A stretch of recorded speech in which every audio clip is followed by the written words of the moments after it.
Mencintai seseorang yang sudah memiliki pasangan bukan hanya tentang rasa, tapi juga tentang pergulatan batin yang sunyi. Tidak ada pengakuan, tidak ada janji. Yang ada hanyalah sikap-sikap kecil yang seringkali lebih jujur daripada kata-kata.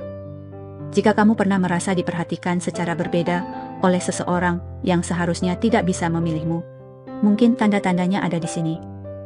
Dengarkan baik-baik, karena tidak semua cinta berani bersuara. 1. Perhatian pada detail kecil. Perhatian pada detail kecil adalah tanda paling halus, sekaligus paling jujur dari perasaan yang disembunyikan. Ketika seseorang mencintaimu secara diam-diam, otaknya secara otomatis merekam hal-hal tentang dirimu tanpa ia sadari. Bukan karena ia sengaja menghafal, tetapi karena setiap percakapan denganmu memiliki makna emosional baginya. Saat kamu bercerita santai tentang kopi favorit, kebiasaan kecil, lagu yang kamu dengarkan saat sedih, atau kenangan masa kecil yang kamu anggap sepele, baginya itu bukan informasi biasa. Itu adalah bagian dari dirimu yang berharga. Yang membuat tanda ini semakin kuat adalah konsistensinya. Ia bisa tiba-tiba menyebutkan sesuatu yang kamu ucapkan berbulan-bulan lalu, di saat kamu sendiri sudah lupa pernah membicarakannya.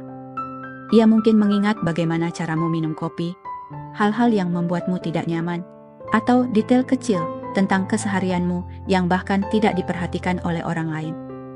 Ini menunjukkan bahwa saat bersamamu, pikirannya benar-benar hadir, bukan sekadar basa-basi atau formalitas. Dalam konteks dia sudah memiliki pasangan, perhatian ini sering menjadi bentuk pelampiasan emosional yang tidak berani ia wujudkan secara terang-terangan. Ia menahan perasaan besarnya, lalu menyalurkannya melalui kepedulian kecil yang terlihat aman dan wajar. Namun justru disitulah bahayanya, karena perhatian kecil yang terus-menerus bisa menumbuhkan ikatan emosional yang dalam tanpa disadari kedua belah pihak. Perhatian pada detail kecil bukan sekadar tanda dia baik atau peduli sebagai teman. Itu adalah refleksi dari perasaan yang hidup di kepalanya setiap kali namamu muncul. Dan jika dibiarkan tanpa batasan, tanda ini bisa menjadi awal dari konflik batin yang lebih besar, baik untukmu, untuknya, maupun untuk orang yang sedang ada di sisinya. 2. Kontak mata yang intens, atau justru menghindar. Kontak mata sering menjadi pengkhianat, paling jujur dari perasaan yang ingin disembunyikan. Saat seseorang mencintaimu secara diam-diam, terutama ketika ia sudah memiliki pasangan, matanya seringkali berbicara lebih dulu, sebelum logikanya sempat mengontrol.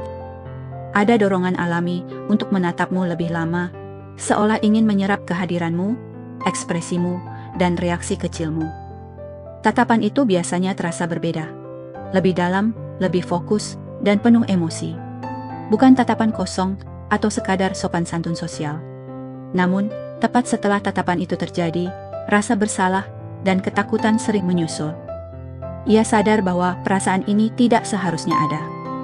Akibatnya, ia buru-buru mengalihkan pandangan saat mata kalian bertemu, pura-pura sibuk, atau tersenyum canggung. Momen singkat ini sering terasa janggal, seolah ada sesuatu yang ingin diungkapkan, tapi sengaja dipendam. Di sisi lain, ada juga tipe yang memilih menghindari kontak mata sejak awal. Bukan karena tidak peduli, melainkan karena justru terlalu peduli. Menatapmu terlalu lama terasa berbahaya baginya. Seakan satu tatapan saja bisa membongkar rahasia yang selama ini ia simpan rapat. Ia takut matanya mengkhianati isi hatinya. Takut kamu membaca sesuatu yang seharusnya tidak kamu ketahui. Kontak mata yang intens atau penghindaran yang berlebihan sama-sama menunjukkan konflik batin. Ada ketertarikan yang kuat, tapi juga ada batas moral yang berusaha ia jaga. Dan di antara tarik ulur itulah, perasaan diam-diam itu terus hidup, meski tidak pernah diucapkan dengan kata-kata. 3. Mencari alasan untuk berinteraksi. Saat seseorang mencintaimu secara diam-diam, kehadiranmu menjadi sesuatu yang ingin terus ia rasakan, meski ia tidak berani mengakuinya.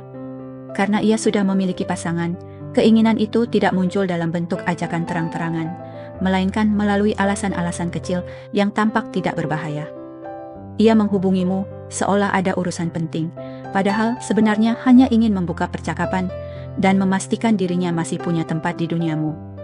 Pesan yang ia kirim seringkali sederhana dan terlihat wajar. Bertanya tentang pekerjaan, menanggapi cerita lama, mengirim meme, atau sekadar menanyakan kabarmu.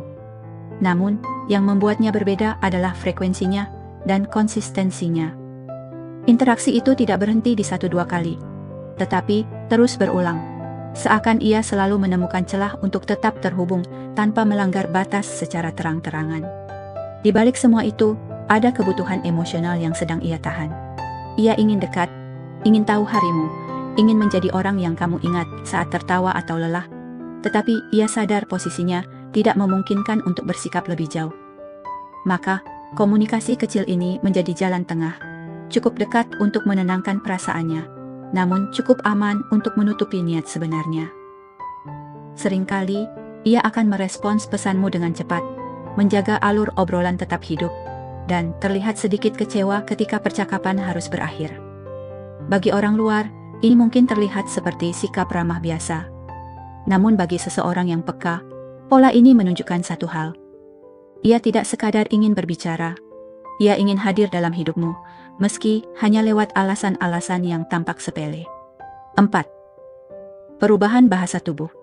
Bahasa tubuh seringkali lebih jujur daripada kata-kata, terutama saat seseorang berusaha keras menyembunyikan perasaannya. Ketika dia mencintaimu secara diam-diam, sementara statusnya sudah tidak lajang, tubuhnya kerap bereaksi lebih dulu sebelum pikirannya sempat mengontrol. Saat kamu berada di dekatnya, tanpa sadar posisi tubuhnya akan condong ke arahmu, seolah kamu adalah pusat perhatiannya. Bahkan ketika ia sedang berbincang dengan orang lain, ia mungkin tampak lebih gelisah dari biasanya. Tangannya sering bergerak tanpa tujuan. Ia merapikan rambut, membetulkan pakaian, atau mengubah posisi duduk berulang kali. Gerakan-gerakan kecil ini bukan sekadar kebiasaan, melainkan refleksi dari keinginan untuk tampil lebih baik di hadapanmu. Ada dorongan batin untuk terlihat menarik, meski ia sendiri tahu seharusnya tidak memiliki perasaan itu. Ekspresi wajahnya pun bisa berubah. Senyumnya terasa lebih tulus, matanya lebih hidup, dan reaksinya lebih cepat saat kamu berbicara. Sebaliknya, saat kamu menjauh atau perhatianmu tertuju pada orang lain, tubuhnya bisa terlihat menegang, atau sikapnya mendadak lebih kaku. Semua ini terjadi tanpa ia sadari, karena emosi yang ditekan justru mencari jalan keluar melalui bahasa tubuh. Perubahan bahasa tubuh ini sering menjadi tanda konflik batin yang kuat. Di satu sisi, ia ingin dekat dan menunjukkan ketertarikan. Di sisi lain, ia berusaha menjaga jarak demi batasan yang seharusnya ada. Tubuhnya pun terjebak di antara dua keinginan itu, memperlihatkan perasaan yang berusaha ia sembunyikan rapat-rapat. 5. Menjadi pahlawan. Saat kamu butuh. Ketika seseorang mencintaimu secara diam-diam, dorongan untuk melindungi dan membantu muncul dengan sangat kuat. Apalagi saat ia sudah memiliki pasangan, keinginan itu tidak ia wujudkan lewat kata cinta, melainkan lewat tindakan. Ia ingin menjadi orang yang bisa kamu andalkan, sosok yang hadir tepat saat kamu merasa kesulitan, seolah keberadaannya memiliki arti khusus dalam hidupmu. Ia sering menjadi orang pertama yang menawarkan bantuan, bahkan sebelum kamu benar-benar memintanya. Entah itu hal kecil, seperti menemanimu, memberi solusi atas masalahmu, atau membantu urusan yang sebenarnya bisa dilakukan siapa saja. Baginya, momen-momen ini adalah kesempatan untuk menunjukkan kepedulian, tanpa harus mengungkapkan perasaan yang terlarang. Ada kepuasan emosional tersendiri ketika ia melihatmu merasa terbantu atau aman karena kehadirannya. Disitulah ia merasa dibutuhkan, sebuah perasaan yang seringkali tidak ia dapatkan sepenuhnya dalam hubungannya sendiri. Namun, semua itu ia bungkus dalam sikap yang terlihat wajar. Sebagai teman baik, rekan, atau orang yang kebetulan peduli. Menjadi pahlawan juga merupakan cara halus untuk membangun ikatan emosional. Tanpa kata romantis, tanpa sentuhan berlebihan, ia menanamkan posisinya di hidupmu melalui kehadiran dan pengorbanan kecil. Dan jika tidak disadari, pola ini bisa membuatmu perlahan bergantung secara emosional. Sementara ia sendiri semakin terikat pada perasaan yang sejak awal ingin ia sembunyikan. 6. Curhat. Tersembunyi tentang hubungannya.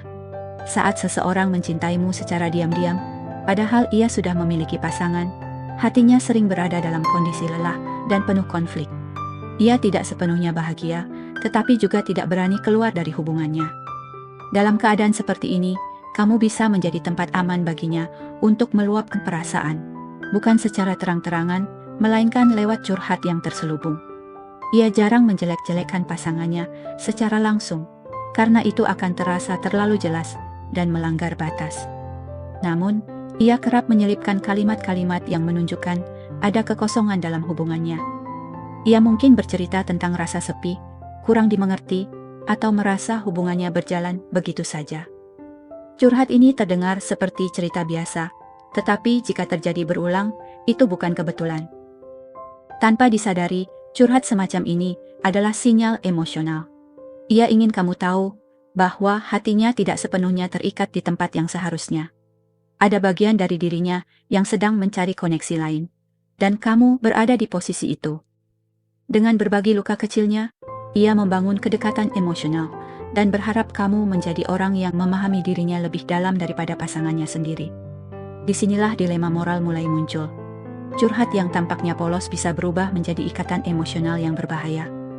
Kamu menjadi tempat ia merasa dimengerti, sementara pasangannya perlahan tersisih secara emosional. Jika tidak ada batasan yang jelas, hubungan ini bisa melangkah ke wilayah abu-abu yang menyakitkan, bukan hanya bagi orang ketiga, tetapi juga bagi dirinya sendiri.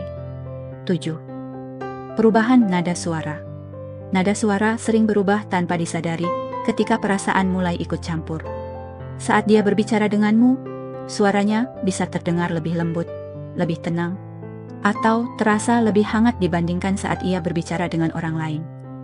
Ada perhatian ekstra di setiap kata, seolah ia ingin memastikan kamu merasa nyaman dan didengarkan. Bahkan cara memanggil namamu pun bisa terdengar berbeda. Lebih pelan, lebih hati-hati, dan penuh makna. Perubahan ini biasanya terjadi spontan, bukan dibuat-buat. Ketika perasaannya muncul, tubuh dan emosinya bereaksi lebih dulu. Ia mungkin tidak sadar bahwa intonasinya berubah, atau bahwa ia berbicara lebih lama dan lebih sabar hanya denganmu. Dalam situasi tertentu, ia bahkan bisa terdengar lebih gugup, karena ia berusaha mengontrol emosi yang seharusnya tidak muncul. Nada suara menjadi jalan aman baginya untuk mengekspresikan rasa tanpa melanggar batas secara fisik atau verbal. Tidak ada kata cinta, tidak ada pengakuan, tetapi ada kehangatan yang sulit disangkal. Dan bagi orang yang peka, perubahan kecil ini sering terasa jauh lebih jujur daripada kata-kata manis. 8. Reaksi cemburu yang halus. Cemburu adalah emosi yang paling sulit disembunyikan, apalagi jika tidak punya hak untuk merasakannya. Saat kamu bercerita tentang orang lain yang mendekatimu, dia mungkin tidak menunjukkan kemarahan atau protes. Namun, reaksinya berubah. Lebih diam, lebih singkat dalam menjawab, atau tiba-tiba kehilangan antusiasme. Senyumnya tidak lagi utuh, dan sikapnya terasa sedikit menjauh. Kadang, ia mencoba menutupi rasa itu dengan candaan atau sikap santai, seolah tidak peduli. Namun, perubahan energi itu tetap terasa. Ada ketegangan kecil yang muncul, karena di satu sisi ia ingin cemburu, tapi di sisi lain ia sadar bahwa posisinya tidak memungkinkan untuk bersikap apapun. Reaksi cemburu yang halus ini adalah konflik batin yang nyata. Perasaannya ingin memiliki, tetapi logikanya memaksa untuk menahan diri. Dan justru karena ditahan, cemburu itu muncul dalam bentuk yang lebih sunyi, diam, berubah sikap, atau menarik diri perlahan. 9. Memberikan hadiah yang personalisasi. Hadiah yang ia berikan jarang bersifat umum atau asal-asalan. Bukan soal harga, tetapi soal makna. Ia memilih sesuatu yang benar-benar kamu, sesuai dengan seleramu, kebiasaanmu, atau kebutuhan kecil yang pernah kamu ceritakan tanpa sengaja. Ini menunjukkan bahwa ia tidak hanya memikirkanmu sesaat, tetapi benar-benar memperhatikan detail tentang dirimu. Dalam posisinya yang sudah memiliki pasangan, hadiah ini sering dibungkus sebagai tanda perhatian biasa. Tidak berlebihan, tidak romantis secara terang-terangan. Namun di balik itu, ada waktu, pikiran, dan perasaan yang ia curahkan untuk memilih sesuatu yang bisa membuatmu tersenyum. Hadiah personal adalah bentuk ekspresi perasaan yang paling aman baginya. Ia tidak mengucapkan cinta, tetapi ia hadir dalam benda kecil yang ia berikan. Dan semakin personal hadiahnya, semakin besar kemungkinan bahwa perasaan itu bukan sekadar rasa peduli biasa. 10. Konsistensi di tengah keterbatasan. Inilah tanda yang paling kuat sekaligus paling berbahaya. Di tengah keterbatasan waktu, status, dan keadaan, dia tetap konsisten hadir untukmu. Ia mungkin tidak selalu ada secara fisik, tetapi selalu berusaha memastikan kamu baik-baik saja. Pesan singkat, perhatian kecil, atau sekadar menanyakan kabarmu. Semua itu ia lakukan secara berulang, bukan sesekali. Konsistensi ini menunjukkan bahwa kamu memiliki tempat khusus dalam hidupnya. Bukan prioritas utama secara terbuka, tetapi cukup penting untuk selalu ia sisipkan di sela-sela kesibukannya. Ia mungkin tidak bisa memilihmu, tetapi juga tidak mampu melepaskanmu sepenuhnya. Disinilah dilema terbesar muncul. Konsistensi menciptakan rasa aman dan kedekat emosional, padahal fondasinya rapuh. Jika tidak ada batasan yang jelas, hubungan ini bisa terjebak dalam zona abu-abu. Tidak resmi, tidak jelas, tetapi sangat mengikat. Dan seringkali, justru di titik inilah luka terdalam mulai tumbuh, perlahan dan tanpa disadari.